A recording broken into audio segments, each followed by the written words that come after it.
Gucci est l'une des marques de mode les plus en vogue au monde, avec une valeur estimée à 22,6 milliards de dollars. Cependant, ce qui commence comme une histoire de racks tout riche d'une petite entreprise familiale devient un récit sombre et choquant de trahison. Sous le glamour du monde de la mode, des querelles familiales fréquentes, des procès, une tentative de prise de contrôle d'entreprise et même un meurtre ont eu lieu. Alors, installez-vous, détendez-vous, soyez à l'aise, car dans cette vidéo, nous allons faire un voyage à travers l'histoire folle et controversée de Gucci.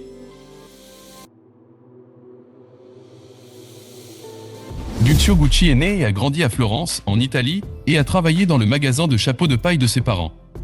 Cependant, l'entreprise familiale fit faillite, laissant Gucci sans le sou.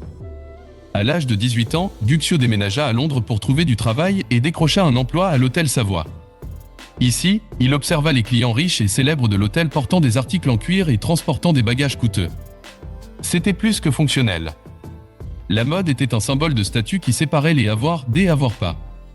Il travailla ensuite pour une compagnie de train appelée Wagon-Lit, où il passa encore plus de temps à aider les voyageurs avec leurs bagages, remarquant la qualité des valises de luxe et des sacs à main. Guccio réalisa que s'il avait sa propre boutique de cuir qui servait des clients haut de gamme comme ceux-ci, il pourrait devenir extrêmement riche. Cependant, il savait aussi que cela prendrait des années de travail acharné pour apprendre l'industrie du cuir et économiser de l'argent avant de pouvoir se lancer seul. Ainsi, après avoir servi pendant la Première Guerre mondiale, Guccio obtint un emploi dans un magasin fabriquant des articles en cuir pour acquérir autant d'expérience que possible, mais il ne perdit jamais de vue sa vision. Enfin, en 1921, lorsque Guccio avait 40 ans, il avait économisé et appris assez pour ouvrir sa propre petite boutique à Florence. Ce magasin de vente d'articles en cuir serait le tout modeste début de l'entreprise que nous connaissons aujourd'hui sous le nom de Gucci. Guccio importait initialement des articles en cuir, mais il recevait de plus en plus de demandes pour des pièces fabriquées à la main, des sacs à main et des chaussures au design unique. Il commença à apprendre exactement le type de design que ses clients fortunés voulaient, et comme il ne pouvait souvent pas les trouver chez ses fournisseurs, il décida d'ouvrir son propre atelier pour les créer. Il embaucha plusieurs employés pour répondre à la demande. Cependant, il se retrouva rapidement dépassé par l'expansion et accumula beaucoup de dettes. Il eut souvent du mal à joindre les deux bouts et raconter à quiconque voulait l'entendre ses problèmes. Finalement, il emprunta de l'argent à son gendre pour maintenir l'entreprise en vie. En vieillissant, il comptait sur ses trois fils, Aldo, Rodolfo et Vasco pour l'aider à diriger l'entreprise, s'attendant pleinement à ce qu'il prenne un jour le relais. Mais, à ce stade, l'entreprise Gucci n'était clairement rien d'extraordinaire, en fait, c'était juste un petit magasin. Cependant, les trois fils de Guccio avaient des plans ambitieux pour changer cela. Alors que Guccio se contentait de son commerce d'articles en cuir, ses fils pensaient beaucoup plus grand. Ils convainquirent leur père d'ouvrir un deuxième magasin à Rome. Il était initialement réticent car il estimait que c'était trop risqué. Mais ils le persuadèrent, et c'est une bonne chose qu'il l'ait fait, car ce deuxième magasin devint extrêmement populaire pendant la Seconde Guerre mondiale, car les soldats cherchaient à acheter des cadeaux pour leurs femmes et petits amis restés à la maison. Dans les années 1950, Gucci réalisa suffisamment de bénéfices pour ouvrir un troisième magasin à Milan. En 1953, Aldo, Rodolfo et Vasco se rendirent à New York pour trouver l'emplacement de leur premier magasin américain. Mais la pression de toute cette expansion a peut-être été trop pour leur père, car 2 semaines seulement après l'ouverture du magasin de New York, Guccio décéda d'une crise cardiaque. Guccio laissa l'entreprise à ses 3 fils, mais exclut sa fille Grimalda de son testament. Grimalda tenta de contester ses frères en justice, mais perdit. La fille se retrouva sans rien de la fortune de Gucci, malgré le fait que le prêt de son mari avait autrefois maintenu l'entreprise à flot. Ce n'était que le début du drame juridique de la famille. Il s'avéra que l'expansion aux États-Unis était exactement ce dont Gucci avait besoin. En tant que première marque de luxe italienne à New York, l'entreprise décolla de manière spectaculaire, devenant de plus en plus populaire parmi les célébrités d'Hollywood. Cela ne fit bien sûr qu'accroître la demande de produits Gucci, car les gens voulaient s'habiller comme leur star préférée. Et ainsi, pendant un certain temps, les 3 frères dirigèrent l'entreprise avec succès sans problème. Vasco décéda cependant en 1974, et ses actions furent léguées à sa femme. Alors Aldo et Rodolfo rachetèrent ses actions, ce qui signifiait que les 2 frères restants possédaient chacun 50% de l'entreprise. La même année, les frères ouvrirent le premier magasin phare Gucci à Hong Kong. Gucci fut l'une des premières marques à se concentrer sur l'expansion vers le marché asiatique, et cela paya énormément. Les 2 frères continuèrent à réinvestir ces bénéfices dans une croissance plus importante, et en 1975, ils étendirent leur activité à une ligne de parfums, tout en augmentant le nombre de produits offerts sous le nom de Gucci. C'était devenu bien plus que des bagages en cuir. Gucci était maintenant une marque de luxe mondiale qui vendait des sacs à main, des chaussures, des ceintures, des portefeuilles et bien plus encore. Mais à ce stade, Gucci était toujours très largement une entreprise familiale privée. Et il y a un vieux dicton italien selon lequel, en ce qui concerne les entreprises familiales, la première génération construit, la deuxième étend, et la troisième détruit. Aldo Gucci avait 3 fils, Giorgio, Roberto et Paolo, et il leur donna à chacun une petite part de l'entreprise issue de ses actions. Pendant ce temps, Rodolfo Gucci conservait toujours sa part entière de 50% de l'entreprise. Car il refusait de donner des actions à son unique fils, Maurizio. La vie pour la famille Gucci était tout sauf paisible. Les cousins se disputaient constamment pour savoir qui contrôlerait la marque Gucci. Les 2 frères de la deuxième génération, Aldo et Rodolfo, avaient fait un excellent travail en transformant l'entreprise en un immense succès mondial, mais ils vieillissaient maintenant, et il y avait beaucoup de disputes sur qui devrait diriger Gucci après leur départ. Et puis les choses devinrent beaucoup plus intenses lorsque, en 1972, Maurizio épousa une femme nommée Patrizia Reggiani, réputée pour être une chercheuse d'or. Elle avait déclaré une fois « Il vaut mieux pleurer dans une Rolls-Royce que d'être heureux sur un vélo, c'est sûr ». Patrizia aimait porter la marque Gucci lors de fêtes et vivre en tant que mondaine. En coulisses, elle poussait Maurizio à devenir un jour le nouveau PDG de Gucci. Elle se créditait également beaucoup du succès de la marque. Patrizia était également incroyablement contrôlante et ne faisait qu'aggraver les tensions au sein de la famille Gucci, jouant délibérément les membres de la famille les uns contre les autres. Rodolfo désapprouvait totalement le mariage de son fils, qualifiant Patrizia de grimpeuse sociale, n'ayant rien d'autre en tête que l'argent. Cependant, Maurizio était tombé amoureux d'elle et ignorait les avertissements de son père, lui et Patrizia auraient 2 filles ensemble. Ce n'est que plus tard que Maurizio regretterait de ne pas avoir écouté son père. Le mariage de Maurizio avec Patrizia, contre les souhaits de son père, ne fit qu'aggraver leur relation. Rodolfo refusa de donner des actions de Gucci à son fils de son vivant, mais à sa mort, sa part entière de 50% de l'entreprise passa à Maurizio, car il n'avait ni conjoint ni autres enfants. Soudain, Maurizio était passé de ne posséder aucune part de Gucci à en posséder 50%. Mais cela ne signifiait pas que lui et ses cousins ne se disputaient pas constamment sur la façon de diriger l'entreprise. Cette troisième génération avait tous des plans et des visions différents pour l'entreprise. Par exemple, à ce moment-là, Gucci concédait sa marque à des grands magasins, ce qui rapportait beaucoup d'argent, mais Maurizio estimait que cela dévaluait le nom de la marque, car elle n'était plus exclusive aux riches et célèbres. Pour aggraver les choses, des contrefaçons des classiques de Gucci étaient vendus dans les rues des villes du monde entier. Maurizio voulait que la marque redevienne un luxe que seuls les riches et célèbres pouvaient se permettre. Ainsi, il réduisit les concessions et Gucci perdit presque immédiatement plus de 100 millions de dollars de revenus à cause de cela. Clairement, cela semblait être une idée terrible au début, mais beaucoup pensent que cela a en réalité sauvé l'entreprise à long terme. Gucci n'était plus accessible à tout le monde. Elle était redevenue exclusive aux riches, ce qui l'aida à devenir une marque emblématique.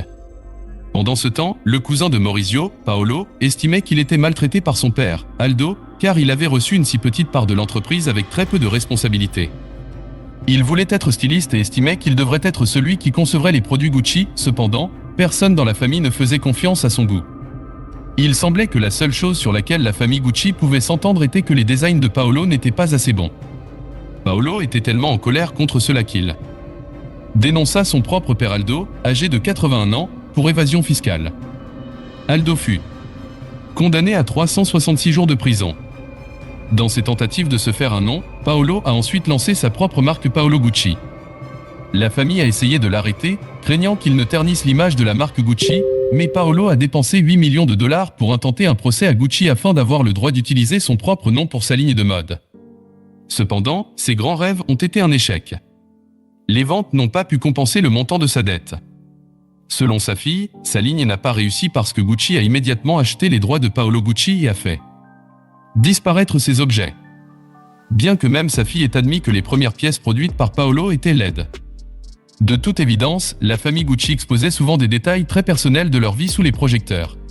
Avec tant de conflits en cours, la famille Gucci faisait toujours les gros titres dans la presse en raison de procès et de drames familiaux. Maurizio en avait assez.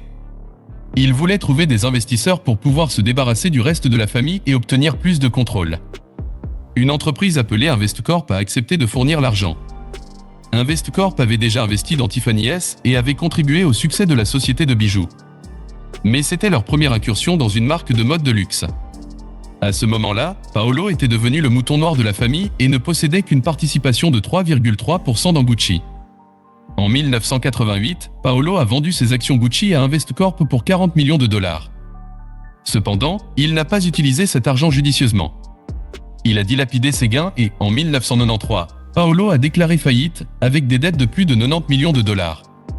Au fil du temps, Maurizio a convaincu le reste de la famille Gucci de vendre leurs actions à Investcorp et cette entreprise possédait désormais 50% de la marque Gucci. Ils ont quand même permis à Maurizio de rester à la tête de l'entreprise, prenant toutes les grandes décisions. En 1989, il a embauché Dawn Mello en tant que vice-présidente exécutive et designer en chef de Gucci. Tout comme Maurizio, elle voulait contribuer à l'exclusivité de la marque. C'était son idée de réduire le nombre de magasins de 1000 à seulement 180 de leurs emplacements les plus rentables.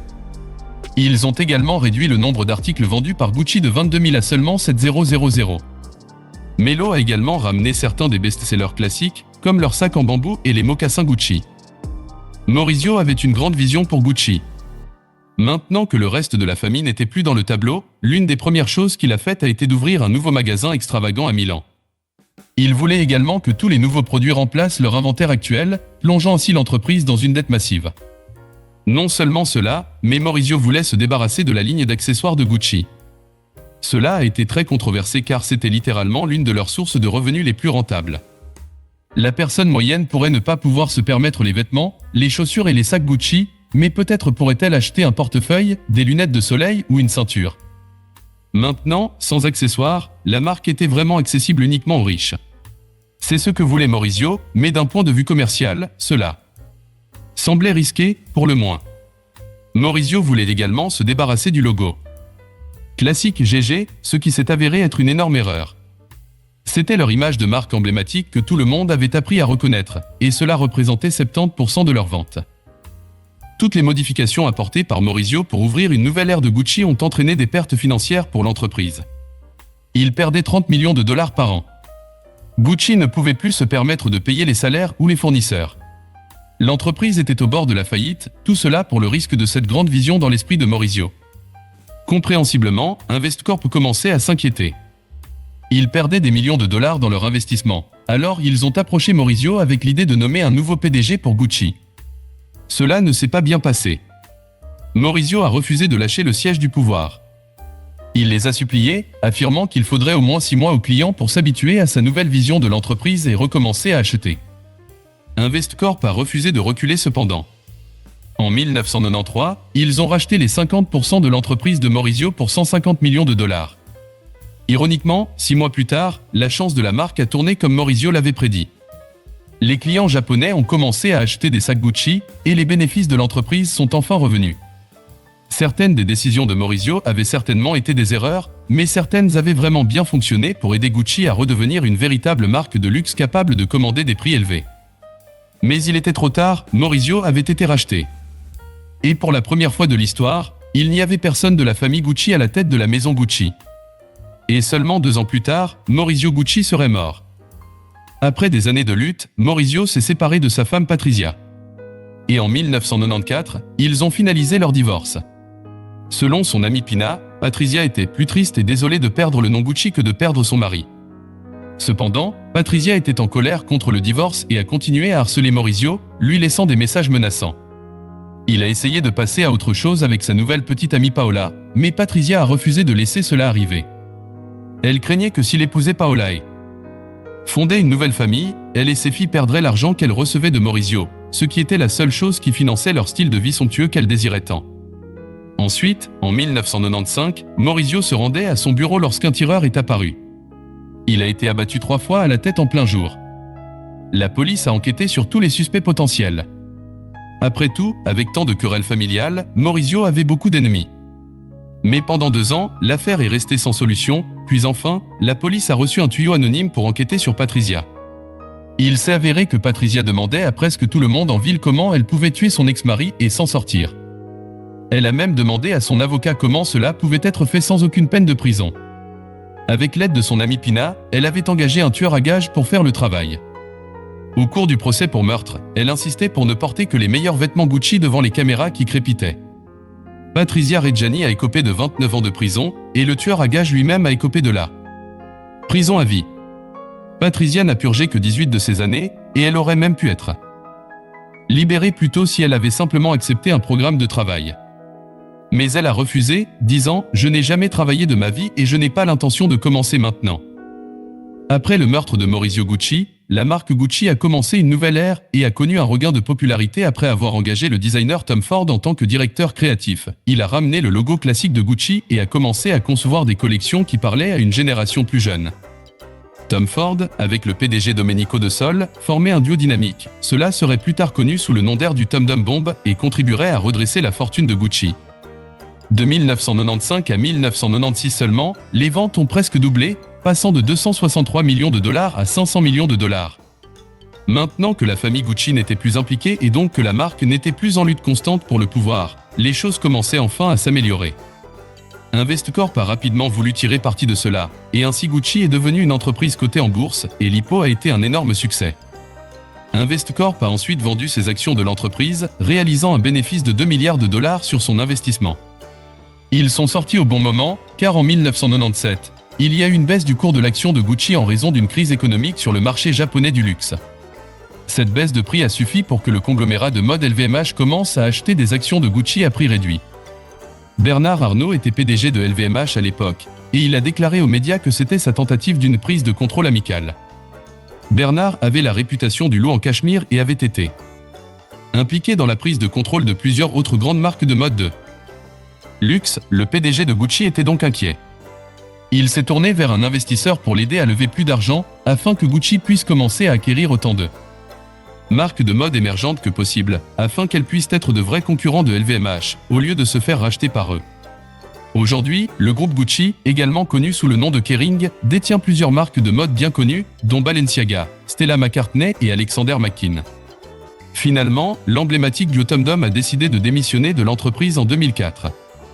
Quant à Gucci, il est clair qu'il continue d'être une marque incroyablement populaire et évolue avec chaque génération. Gucci compte environ 50 millions de followers sur Instagram et il y a actuellement plus de 500 magasins dans le monde.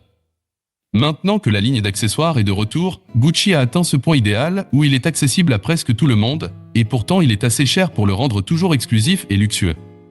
Le grand budget du film House of Gucci a également mis davantage la marque sous les projecteurs ces dernières années.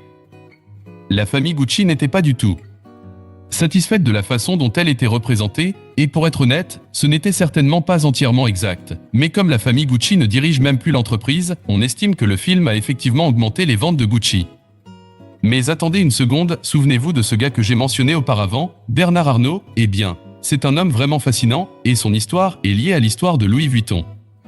Vous voyez, même si Bernard n'a pas fini par posséder Gucci, il a réussi à prendre le contrôle de Louis Vuitton d'une manière controversée. Alors, cliquez sur la vignette à l'écran maintenant et nous aborderons cette partie de l'histoire.